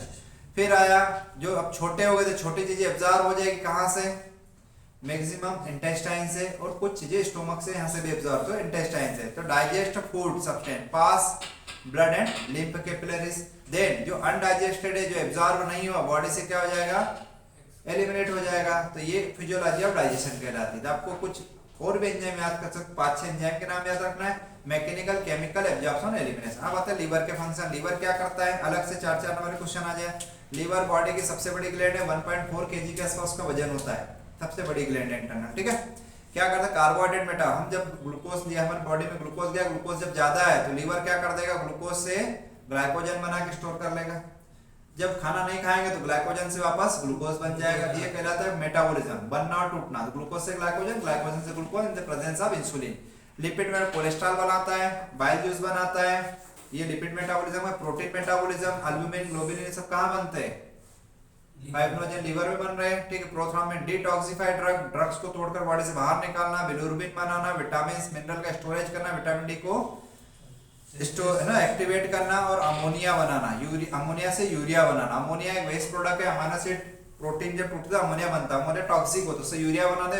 यूरिया नॉन टॉक्सिक है, हाईली वाटर सॉल्युबल है, डिसॉल्व होकर बॉडी से बाहर चले जाएगा।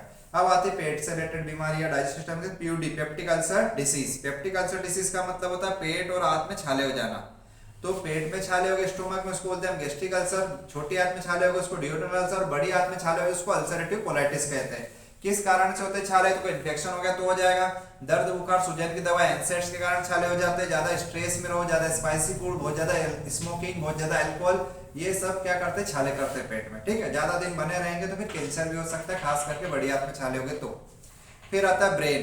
ब्रेन और स्पाइनल कार्ड जो होता है वो किसका पार्ट है? सीएनएस का पार्ट है। और ब्रेन का स्ट्रक्चर आपको पता है, तो सामने वाले लोब को फ्रंटल लोब बोलते हैं, फिर ये अपना parietal lobe, frontal lobe, occipital lobe, temporal lobe, cerebrum, अलग अलग पार्ट है उसके, ठीक है। तो इसको थोड़ा सा देख लेना। एक इसमें रिफ्लेक्स एक्शन बहुत आता है, तो पहले मैं रिफ्लेक्स एक्शन बता देता हूँ, फिर आगे बढ़ते हैं इसमें, ठीक है। रिफ्लेक्स एक्शन, ठीक है।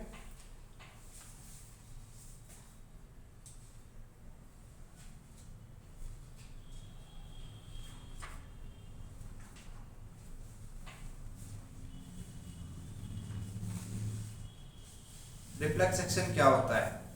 बिना सोचे समझे जो रिस्पांस हो जाना उसको रिफ्लेक्स एक्शन बोलते हैं, ठीक है। जैसे मान लो हम गलती से किसी हॉट ऑब्जेक्ट को चलते फिरते छू लिया, तो हम सोचते नहीं ज्यादा गर्म लग रहा, पकड़ के रख लो कि छोड़ू, छोड़ देते झट से। करंट लगा, झट से हाथ पीछे खींच लिया, ये रिफ्लेक्स एक्शन है। तो इनवॉलंटरी, अपने आप हो जाती है, ठीक है। फॉर एग्जाम्पल ये विदाउट थिंकिंग, तो एक पाथ होता है उसको रिफ्लेक्स आर्क बोलते हैं, रिफ्लेक्स आर्क बोलते हैं, ठीक है। तो क्या होता है इस पाथ के अंदर, ठीक है। तो इस टाइप ये हमारा स्पाइनल कार्ड हो गया, ठीक है, और ये एक पाथ हो गया ऐसा, और ये वापस मैसेज आएगा, ठीक है। तो यहाँ होता है रिसेप्टर। रिसेप्टर कहाँ होता है? रिसेप्टर ऑर्गन में, ठीक है। तो कोई भी एक्सटर्नल स्टिमुलस आया, इसने गर्म लिया, लगा, पेन हुआ, जो भी हुआ, इसने पहला रिसेप्टर होते रिसेप्टर ऑर्गन में, फिर इन्हें मैसेज दे दिया किसको?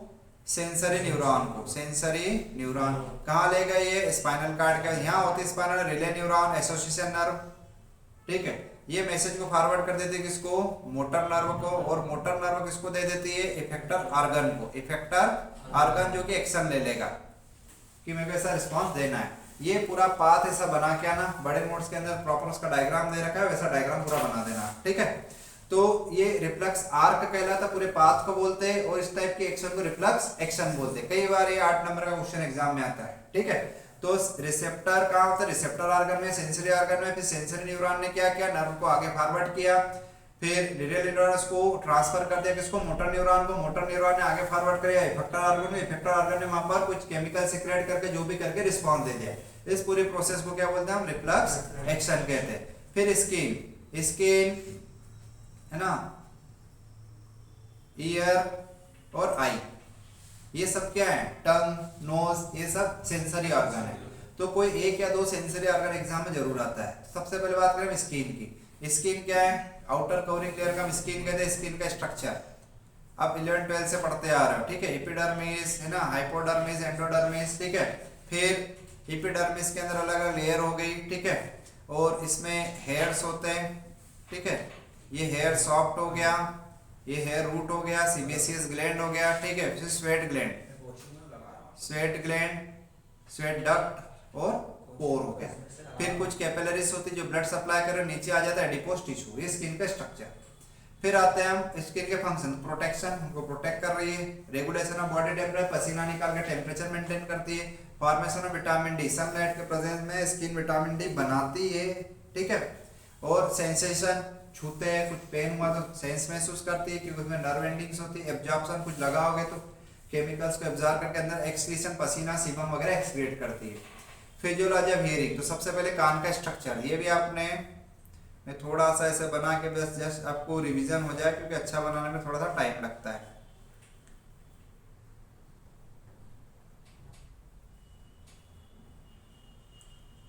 ठीक है, ये कान का स्ट्रक्चर हो गया। तो आउटर लेयर को क्या बोलते हैं? ये जो बाहर रहते हैं इसको बोलते हैं पिन्ना।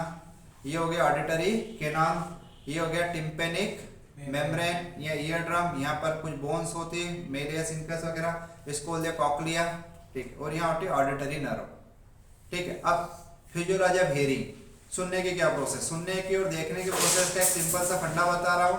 आप कान के बाहर से ब्रेन तक चले जाना है, सुनने की प्रोसेस हो जाएगी। सबसे पहले when the sound wave made to the outer ear travel to the external auditory canal, ठीक है। फिर strike on tympanic membrane, vibrations are pass to 3 tiny bones, then oscillations होगा, देन कॉक्लिया के अंदर लिक्विड भरा होता है, उसके अंदर मूवमेंट होती है, उस सिग्नल्स को ऑडिटरी नर्व रिसीव करता है और कहाँ भेज देता है, ब्रेन को। इसको फ्लो चार्ट में देखो, एक पेज का बढ़िया बना हो गया, ठीक है। फिर आता है आँख की बात करें, आँख का स्ट्रक्चर भी आप एसी वाली आँख बनाओगे थोड़ा सा कंफ्यूज हो जाओगे, ठीक है। आँख कैसी बनाना है आपको, इस टाइप से बनाना है, ठीक है। तो थोड़ा अच्छा से लिख के आओगे, ठीक है। चलो बड़े नोट्स में बढ़िया सा डायग्राम देख, वहां देख लेना। आँख के आसपास जो आउटर लेयर उसको बोलते हैं हम कॉर्निया, इस हो गया स्क्लेरा, ये हो गई क्या, रेटिना, ठीक है। रेटिना में रॉड्स और कोन्स होते हैं उसकी लेयर में ना। फिर ये हो गया लेंस, कैमरे का लेंस होता है ना ऐसा। लेंस के आसपास क्या होती है, प्यूपिल, प्यूपिल के पास क्या मिलेगा आपको, आइरिस, ठीक है। तो ये प्यूपिल और आइरिस एडजस्ट करती है कि आँख के अंदर कितना लाइट जाना चाहिए, ठीक है। यहाँ होता है लिक्विड, उसको बोलते हैं एक्वा ह्यूमर, ठीक है। और ब्लड वेसल्स होगी, कैपिलरीज होगी जो ऑक्सीजन न्यूट्रिशन सप्लाई करेगी। और यहाँ होती है क्या, ऑप्टिक नर्व, ऑप्टिक नर्व। ये आँख का डायग्राम। अब आँख का भी स्ट्रक्चर आपको देखना है कि देखने की क्या प्रोसेस होती है, सॉरी। तो फिजियोलॉजी ऑफ साइट या विजन, तो कुछ नहीं करना है, आँख के बाहर से कहाँ चले जाना आपको, ब्रेन तक जाना है। तो light inter into the I through the cornea, outer layer से अंदर गया। फिर आइरिस एंड प्यूपिल एडजस्ट करती है एक दूसरे को और ये डिसाइड करती है कितना लाइट आँख के अंदर जाएगा। फिर फोकस्ड ऑन, है ना, लेंस, ठीक है, ऑन रेटिना। फिर ऑप्टिक नर्व उसको रिसीव करेगी और उसके सिग्नल्स कहाँ जाएंगे, ऑक्सीपिटल लोब में, ब्रेन के अंदर। वो उसको ट्रांसलेट करके समझेगा, मेरे को ऐसा दिखाई दे रहा है। इसको भी फ्लो चार्ट में लिखना है। ये आँख की कुछ बीमारी, ग्लूकोमा क्या होता है, ये आँख के अंदर जो पानी होता है इसका लेवल क्या हो जाता है, वहां पर बढ़ जाता है एक्वाशूमर का। तो इंट्राकुलर टेंशन या प्रेशर, आँख के अंदर इंट्राकुलर बढ़ जाना, ऑप्टिक नर्व डैमेज हो जाएगी, बाद में अंधा भी हो सकता है। मायोपिया और हाइपरमेट्रोपिया, ठीक है। नियर साइटेडनेस और फार साइटेडनेस, है ना। नियर ऑब्जेक्ट हमको दिख जाती है पर दूर की नहीं दिखती, इसमें दूर की दिख जाती है, पास की नहीं दिखती, ठीक है। यूरिनरी सिस्टम, यूरिनरी सिस्टम को एक्सक्रीटरी सिस्टम भी बोलते हैं। अब सिस्टम की बात करें तो पहले डायग्राम की बात कर ले हम। तो 2 किडनी, 2 यूरेटर, एक ब्लडर और एक यूरेथ्रा।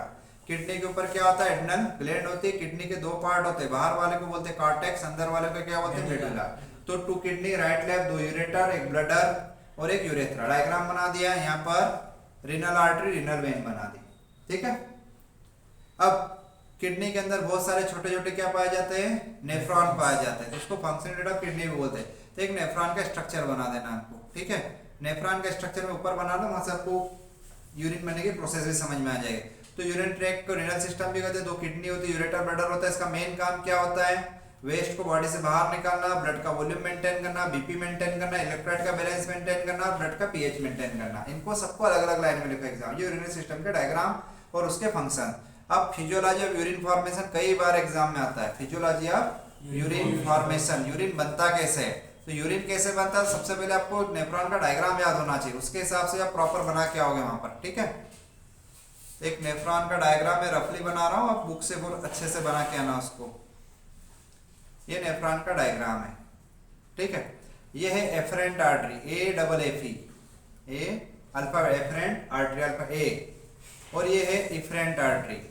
एफरेंट आर्टरी ने क्या किया, ब्लड को अंदर ले गई, ठीक है। और ये इफरेंट वापस ब्लड को बाहर ले। ये हो गया ग्लोमेरुलस और ये बोमन कैप्सूल। ये पीसीटी, प्रॉक्सिमल कन्वोल्यूटेड ट्यूब्यूल, ये दूर वाले को क्या नाम दे दिया हमने, DCT, digital converted tubule, loop of Henle, ये कलेक्टिंग डक्ट, ठीक है। डायग्राम और देख लेना। अब यूरिन बनता है कैसे, पहले स्टेप होती है उसको बोलते हैं ग्लोमेरुलस फिल्ट्रेशन। ये हो गया ग्लोमेरुलस फिल्ट्रेशन। तो ग्लोमेरुलस फिल्ट्रेशन का मतलब होता है छोटे मॉलिक्यूल का छन जाना। ब्लड में से छोटे क्या होते हैं, देखो वाटर H2O 18 मॉलिक्यूल छोटा है, सोडियम पोटेशियम छोटा है, छन के यहाँ जाएंगे। बड़े मॉलिक्यूल जो है प्रोटीन, आरबीसी वगैरह वापस ब्लड में रिटर्न चली गई। तो पहले स्टेप, तो 180 लीटर पर डे का ग्लोमेरुलर फिल्ट्रेशन करती है किडनी। छोटे molecule like water, salt, sugar वगैरह, वेस्ट, ये सब फिल्टर हो जाता है, बड़े नहीं में भी। अब 180 लीटर निकल गया, बचेगा क्या, तो साथ साथ में क्या कर रही है, रीअब्जॉर्प्शन भी कर रही है बॉडी। क्या कर रही है, उसको बोलते हैं ट्यूबुलर रीअब्जॉर्प्शन। ये पूरा पानी नहीं निकल जाए, पूरे सोडियम नहीं चले जाए पूरे, तो वहां पर रीअब्जॉर्प्शन भी करती है। तो छोटे मॉलिक्यूल साल्ट वगैरह को रीअब्जॉर्ब कर लेती है। और बड़े मॉलिक्यूल ऑफ टॉक्सिन्स हो गए, ड्रग्स हो गई, ये तो फिल्टर होगी नहीं वहां से, पेनिसिलिन हो गई, तो इनको क्या करता है 1 से 2 लीटर के आसपास डायरेक्ट ट्यूबुलर सिक्रेशन भी होता है। और इसके बाद जो आखिरी में नीचे आएगा उसको क्या कहेंगे हम, यूरिन कहेंगे। ठीक है, तो glomerular filtration, tubular reabsorption, tubular secretion. ठीक है, कहाँ हो रहा है ये पीसीटी और डीसीटी के अंदर हो रहा है। ठीक है, एंटीबायोटिक लार्ज मॉलिक्यूल बोलते हैं इसको, ये फिल्टर हो जाता है। तो ये 3 हेडिंग्स, नेफ्रॉन का डायग्राम बनाओ, कहाँ क्या क्या हो रहा है ये पूरा समझाओ। जब आपको फिजियोलॉजी ऑफ यूरिन फॉर्मेशन मतलब 90% पेपर में आता ही आता है क्वेश्चन, इसको थोड़ा अच्छे से करके जाना। अब नॉर्मल एक स्वस्थ इंसान के यूरिन में क्या क्या होता है, तो वाटर, यूरिया, यूरिक एसिड और साल्ट होते हैं। एबनॉर्मल कॉन्स्टेंट किसको होते हैं, जब बीमार हो जाएंगे या जो नहीं होना था, यदि वो है तो protein, glucose, ketone body, bile pigment, ये सब एबनॉर्मल कॉन्स्टेंट, ये नहीं होना चाहिए। यदि यूरिन में है मतलब कोई बीमारी, जैसे प्रोटीन है तो बराबर फिल्ट्रेशन है, ग्लूकोज है तो उसको डायबिटीज हो रहा है, कीटोन बॉडी कीटोएसिडोसिस हो गया, बाइल पिगमेंट तो जॉन्डिस है उसको, पस है मतलब किडनी में इंफेक्शन है, ब्लड है उसको हेमेटूरिया हो गया। ठीक है, तो ये पूरा यूरिनरी सिस्टम। अगला इसमें एंडोक्राइन ग्लैंड्स, एंडोक्राइन ग्लैंड्स। ठीक है, एंडोक्राइन ग्लैंड को हम डक्टलेस ग्लैंड भी बोलते हैं, जिसका डक्ट नहीं होती, वो अपने सिक्रेशन को जैसा छोड़ देती है, वो ब्लड के थ्रू पूरी बॉडी में जाता है, उसको एंडोक्राइन बोलते हैं। ठीक है, और एक्सोक्राइन जिसका डक्ट होती है, और पेनक्रियास जो है मिक्स्ड ग्लैंड है, वो एंडोक्राइन का काम भी करती है, एक्सोक्राइन का काम, क्योंकि वो डाइजेस्टिव सिस्टम के अंदर पेनक्रेटिक डक्ट के थ्रू एंजाइम्स वगैरह सिक्रेट कर रही है और इंसुलिन ग्लूकागॉन सीधे सीधे ब्लड में भी भेज रही हो, तो वो मिक्स्ड ग्लैंड है। तो पहला आता है पिट्यूटरी ग्लैंड। पिट्यूटरी ग्लैंड को मास्टर ग्लैंड बोलते हैं क्योंकि ये हमारे ब्रेन में होती है और बॉडी की दूसरी ग्लैंड्स को रेगुलेट करते थे। मास्टर ग्लैंड खुद भी डायरेक्ट असर दिखा रही है, पर यहाँ से हार्मोन निकालकर एड्रिनल को, थायराइड को, इनको भी रेगुलेट कर ले, इसलिए इसको मास्टर ग्लैंड कहते हैं। अब हर एक ग्लैंड के बारे में क्या क्या पढ़ना है, तो कहाँ होती है, उसकी लोकेशन है ना, दूसरा इससे कौन से हार्मोन निकलते हैं, वो क्या काम में आते हैं शरीर में, क्या इंपॉर्टेंस है उसका, और उसकी डिसीज। तो ये कहाँ होती है, ब्रेन के अंदर, सेला टर्सिका में होती है। हार्मोन एंटेरियर पोस्टीरियर, एंटेरियर मतलब आगे वाला लोब, पोस्टीरियर मतलब पीछे वाला लोब, तो ये ब्रेन में होती है। इसके अंदर 2 लोब होते हैं, इसको हाइपोथैलेमस रेगुलेट करता है, पिट्यूटरी को। ठीक है, तो 2 लोब हो गए इसके समय से, 2 लोब है। आगे वाले को एंटेरियर बोलते हैं, पीछे वाले को मतलब पीछे वाले को ऑक्सीटोसिन और वेसोप्रेसिन। ऑक्सीटोसिन फीमेल्स के अंदर सीक्रेट होता है, प्रेगनेंसी में सेकंड ट्राइमेस्टर मतलब 3 महीने के बाद निकलना शुरू होता है, 9वें महीने तक बहुत ज्यादा हो जाता है। ये गर्भाशय को सिकुड़ा कर डिलीवरी कराने में मदद करता है, और बच्चे का जन्म होता है, माँ को दूध भी आने लगता है, मिल्क प्रोडक्शन के काम में आता है। ठीक है, मायोएपिथेलियल सेल्स को कॉन्ट्रैक्ट करता है। दूसरा इससे निकलता है एक और हार्मोन वेसोप्रेसिन, ब्लड वेसल्स को सिकुड़ाता है, इसलिए वेसोप्रेसिन।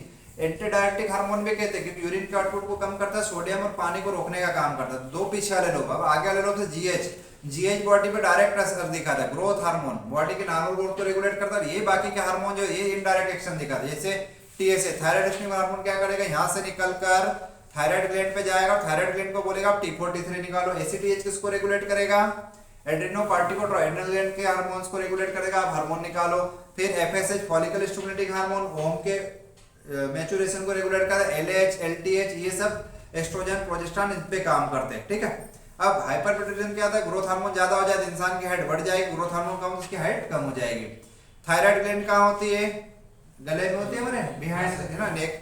फिर इससे 2 T4 और T3 टेट्राएडोथायरोनिन, ट्राएडोथायरोनिन, T4 को थायरोक्सिन, ये क्या करता है, बीएमआर बेसल मेटाबॉलिक रेट को रेगुलेट करता है, प्रोटीन को रेगुलेट करता है, लॉन्ग बोन की ग्रोथ को रेगुलेट करता है, न्यूरोनल मैच्योरेशन को रेगुलेट करता है। इससे यदि हार्मोन ज्यादा हो जाए, उसको हाइपर ज्यादा हो जाएगा तो आपकी बीएमआर बढ़ जाएगी, बीएमआर बढ़ जाएगी तो क्या हो जाएंगे, दुबले पतले हो जाएंगे। जब कोई इंसान का वजन बढ़ता है, वजन घटता है, तो डॉक्टर बोलता है थायराइड की जांच करवाओ। तो थायराइड बढ़ी हुई का मतलब है थायराइड ग्लैंड का ज्यादा काम करना। ठीक है, तो वजन कम होगा, पल्स रेट बढ़ जाएगी, नर्वसनेस आएगा। दूसरा आता है हाइपो, कम हो जाए तो थकावट महसूस होगी, ठंड से कोल्ड इंटॉलरेंस, वेट गेन कर लेगा, मेमोरी लॉस, आयोडीन की कमी हो रही है तो ऐसा होगा। एड्रिनल ग्लैंड कहाँ होती है, अभी पढ़ के हम किडनी के ऊपर, थोड़ा सा धीरे समझ में आएगा, उसको ध्यान देना। तो एड्रिनल ग्लैंड का भी 2 पार्ट, अंदर वाले को मेडुला, बाहर वाले को कॉर्टेक्स। तो कॉर्टेक्स रीजन से कुछ हार्मोन निकलते हैं जो किडनी पे भी असर दिखाते हैं, पूरी बॉडी पे असर दिखाते हैं, तो उनको एड्रिनोकॉर्टिकॉइड्स बोलते हैं, एड्रिनोकॉर्टिकॉइड्स। कॉर्टेक्स से निकल रहे हैं, एड्रिनल ग्लैंड से निकल रहे हैं, स्टेरॉइड होते हैं, स्टेरॉइड होते हैं। यदि आपको पहले मैंने स्ट्रक्चर बताया, इस टाइप का स्ट्रक्चर होगा इनके अंदर, इसलिए इनको स्टेरॉइड बोलेंगे हम। ठीक है, तो मिनरलोकॉर्टिकॉइड का एग्जाम्पल एल्डोस्टेरोन। एल्डोस्टेरोन क्या है, मिनरल्स पे काम करता है, मतलब ये सोडियम को रोकता है, जब यूरिन बनता है सोडियम को वापस रिअब्जॉर्ब करवाता है, पोटेशियम को निकालता है, मतलब बीपी को बढ़ाता है, मेंटेन करता है। ग्लूकोकॉर्टिकॉइड कहीं ना कहीं ग्लूकोज पे काम करेगा, और निकल रहा है इसके साथ इसका भाई है, ये भी सोडियम वगैरह को रोकता है, पर साथ में ग्लूकोकॉर्टिकॉइड नाम है इसका।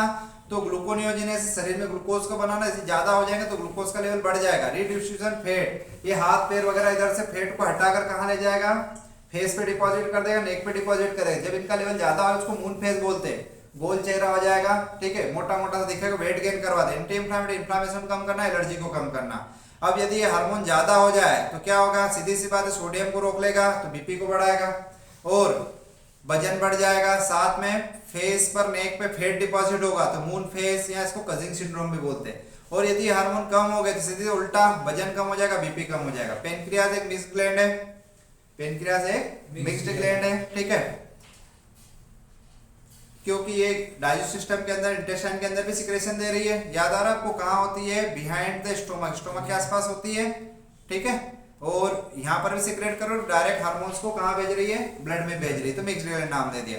हार्मोन्स की बात, इंसुलिन और ग्लूकेगॉन, दो टाइप के हार्मोन सिक्रेट होते हैं इससे। जब हम खाना खाते हैं, ठीक है, तो कार्बोहाइड्रेट वगैरह टूटे, ग्लूकोज बना, ग्लूकोज कहाँ गया, ब्लड में गया, ठीक है। अब ब्लड में गया, ये ब्लड में ग्लूकोज घूम रहा है, इसको आरबीसी, ब्रेन सेल सब खास करके ग्लूकोज पे डिपेंड रहती है एनर्जी के लिए, ठीक है, तो उन्हें यूज किया।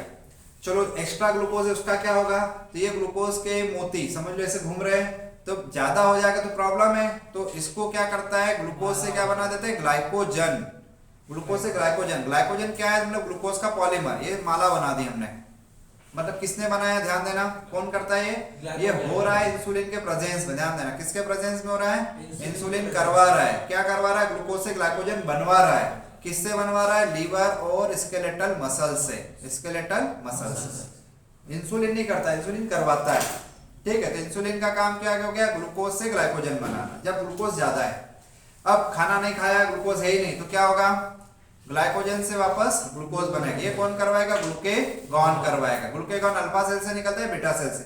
अब कब कौन निकलेगा, सोमेटोस्टैटिन्स या ब्लड शुगर लेवल की बात करो, चलो ब्लड में शुगर ज्यादा है तो क्या निकलेगा, इंसुलिन, ब्लड में शुगर कम है तो क्या निकलेगा, ग्लूकोज, शुगर मतलब ग्लूकोज। और जब डायबिटीज एक बीमारी जिसमें ग्लूकोज का लेवल क्या हो जाता है, ब्लड में बढ़ जाता है, फास्टिंग, ब्लड शुगर लेवल कितना होता है, एफबीएस 80 to 100 mg पर डेसीलीटर, 100 ml इतना होना चाहिए, पर ज्यादा आ रहा है मतलब डायबिटीज हो गया। डायबिटीज दो, insulin dependent, insulin non dependent. इसमें क्या होता है, हमारी बॉडी को डिफेक्टिव एंटीबॉडी बनाती है जो हमारी बीटा सेल को क्या कर देती है, डैमेज कर देती है, ठीक है। और दूसरे में क्या था, इंसुलिन के अगेंस्ट में इंसुलिन की सेंसिटिविटी कम हो गई है, इंसुलिन के अगेंस्ट में क्या गया, रेजिस्टेंस आ गया, ये मसल्स, लीवर इंसुलिन की सुन नहीं रहे। डायबिटीज में क्या प्रॉब्लम आती है, पेशाब ज्यादा आती है, प्यास ज्यादा लगती है, भूख ज्यादा लगती है, घाव नहीं भरते, आंख खराब हो जाएगी, retinopathy, nerve cell neuropathy, nephropathy, kidney खराब हो जाएगी, फूड डैमेज हो जाएंगे, घाव नहीं भर पाएंगे, डायबिटीज के सिम्टम्स हो गए। फिर डायबिटीज से बचने के लिए क्या करें, शुगर कम खाए, काम धंधा करें, ठीक है, शुगर मेंटेन करके चलिए, उसके हो जाए। गोनेट्स क्या होते हैं, गोनेट्स मतलब मेल और फीमेल रिप्रोडक्टिव ऑर्गन्स को हम गोनेट्स कहते हैं, ठीक है। जो इसमें गोनेट हार्मोन कौन सा हो गया, एस्ट्रोजन और प्रोजेस्टेरोन फीमेल्स के अंदर सीक्रेट होता है, और मेल के अंदर कौन सा है, टेस्टोस्टेरोन। ये दोनों स्टेरॉइड है, मतलब ये भी कोलेस्ट्रॉल से बनते हैं, और एड्रिनल ग्लैंड के हार्मोन भी किससे बनते हैं, कोलेस्ट्रॉल से, स्टेरॉइडल नेचर के होते हैं। फिर फिजियोलॉजी ऑफ रिफ्लेक्स में बता चुका हूँ, और ये रिफ्लेक्स आर्क भी बताया था, इसकी सीक्वेंस याद रखना, सेंसरी नर्व बताया था मैंने, मेंस्ट्रुअल साइकिल, और डायग्राम याद रखना किसका, मेल और फीमेल रिप्रोडक्टिव सिस्टम्स का, ठीक है। तो पहले मेल और फीमेल रिप्रोडक्टिव सिस्टम का डायग्राम आप नोट्स में देखना, जल्दी समझ में आया, फिर भी थोड़ा सा ध्यान रखो इसको, 5 मिनट इसको भी रिवाइज करा देता हूँ, थोड़ा सा ठीक ठाक बना के आना वहां पर। ये हो गया हमारा यूटेरस, ये हो गया क्या, ओरी, ये हो गई फेलोपियन ट्यूब। ये ओरी अंडा सिक्रेट करती रहता है फेलोपियन ट्यूब में, स्पर्म को इसके बाद आना रहता है। ये यूटेराइन मसल्स हो गई पूरी, ये एंडोमेट्रियम है, एंडोमेट्रियम यूटेरस की लाइनिंग से होता है, ये बाहर वाली मायोमेट्रियम है ना, और फेलोपियन ट्यूब, ठीक है। तो ये इसका डायग्राम। दूसरा मेल रिप्रोडक्टिव सिस्टम में टेस्टिस से ऊपर सेमिनिफेरस, यहाँ पर ट्यूब्यूल्स होते हैं, एपिडाइडेमिस होता है, ठीक है, और वासा डिफरेंस होता है। तो नसबंदी करवाते तो इसको बांध दिया, यहाँ पर फेलोपियन ट्यूब को बांध दिया। चलो मेंस्ट्रुअल साइकिल क्या होता है, तो 28 to 30 डेज का साइकिल होता है जनरली, 28 डे मान के चलना, जिसमें ओरी के अंदर और एंडोमेट्रियम के अंदर बदलाव होते हैं, कुछ चेंजेस होते हैं, उसको हम मेंस्ट्रुअल साइकिल बोलते हैं। कब शुरुआत होती है, 10 से 15 साल की उम्र में स्टार्ट होता है, और परमानेंट बंद हो जाता है 50 के आसपास जाके, और टेम्परेरी एक बार कब बंद होता है, प्रेगनेंसी के टाइम पे, ठीक है। इसके 4 फेज है। मेंस्ट्रुअल फेज, शुरुआत में जो ब्लीडिंग होती है 1 से 5 दिन, उसको मेंस्ट्रुअल फेज बोलते हैं। इसमें क्या होता है, ये लाइनिंग टूटती है, इससे ब्लीडिंग होती है। फिर आता है फॉलिकुलर फेज, इसमें क्या होता है, ये ग्रेफियन फॉलिकल्स होते हैं ओरी के अंदर, ये मैच्योर होना शुरू हो रहे हैं। तो कौन सा हार्मोन निकलेगा यहाँ पर फॉलिकुलर फेज में, FSH, फॉलिकल स्टिमुलेटिंग हार्मोन, साथ में निकलेगा एस्ट्रोजन, ओवरी से एस्ट्रोजन, और पिट्यूटरी से क्या निकला, फॉलिकल स्टिमुलेटिंग हार्मोन, ये निकले, इनने ओम को मैच्योरेशन करवाया, ठीक है। दूसरा फिर ओलेटरी फेज, अभी हम मेच्योर हो गया, यहाँ से वो हम ग्रेफिन फॉलिकल रप्चर होता है, रिलीज होता है, उसको ओलेटरी फेज बोलते हैं। इस समय यदि स्पर्म आकर इससे मिल गया, ठीक है, तो क्या होगा, फर्टिलाइजेशन हो जाएगा और वो वहां पर इम्प्लांट हो जाएगा। और नहीं हुआ तो लास्ट में आता है ल्यूटियल फेज और वापस मेंस्ट्रुअल फेज स्टार्ट हो जाएगा, तो ये डिस्ट्रॉय होकर निकल जाएगी। तो शुरुआत में क्या हो रहा है, दो जगह चेंज हो, एक तो ओरी में अंदर है ना, बाद में यहाँ पर प्रोजेस्टेरॉन निकलता है, ठीक है। और एफएसएच के बाद क्या शुरू हो जाता है, एलएच, इसलिए इसको क्या नाम दिया हमने, ल्यूटियल फेज बोल दिया। एलएच शुरू हो जाता है। एलएच कहां से सीक्रेट होता है, पिट्यूटरी से। एफएसएच कहां से, तो शुरुआत में एफएसएच देन एलएच, इधर शुरुआत में एस्ट्रोजन देन बाद में प्रोजेस्टेरॉन। प्रोजेस्टेरॉन का काम होता है कि भाई अंडा निकल के आया है तो मैं एंडोमेट्रियम को मजबूत बना दूं, ये आएगा तो मैं इसको इम्प्लांट करके रोक लूंगा। पर अंडा फर्टिलाइजेशन हुआ ही नहीं, सेक्सुअल इंटरकोर्स नहीं हुआ, स्पर्म नहीं मिला, बाद में क्या हो जाए, एंडोमेट्रियम फिर डिग्रेड होगी, फिर पहला फेज शुरू है, फिर उसको बोलते हैं मेंस्ट्रुअल फेज, ठीक है। स्पर्म का बनना, स्पर्म फॉर्मेशन को स्पर्मेटोजेनेसिस बोलते हैं, और ओवम का बनना क्या कहलाता है, oogenesis कहलाता है। इसकी पूरी प्रोसेस आगे नोट्स में देखना और मिल जाएगी, पर मेंस्ट्रुअल साइकिल को थोड़ा सा अच्छे से पढ़ना, ठीक है। तो ये एचएपी का पूरा सिलेबस कवर हो जाएगा इसमें। ये ध्यान देना, थोड़ा सा कुछ टॉपिक मैंने बोल्ड कर दिए सिलेबस में, ठीक है। उन टॉपिक को आप यदि कवर करोगे तो मेरे हिसाब से तो अच्छे नंबर ले आओगे। बाकी आपको क्या पढ़ना है, क्या छोड़ना है, आपके समय के हिसाब से, आपके प्रिपरेशन के हिसाब से। और यदि अच्छा लगे वीडियो तो उसको थोड़ा सा लाइक कर लेना और चैनल को सब्सक्राइब करना है इसमें, ठीक है। कोई क्वेश्चन हो किसी का तो पूछ लो।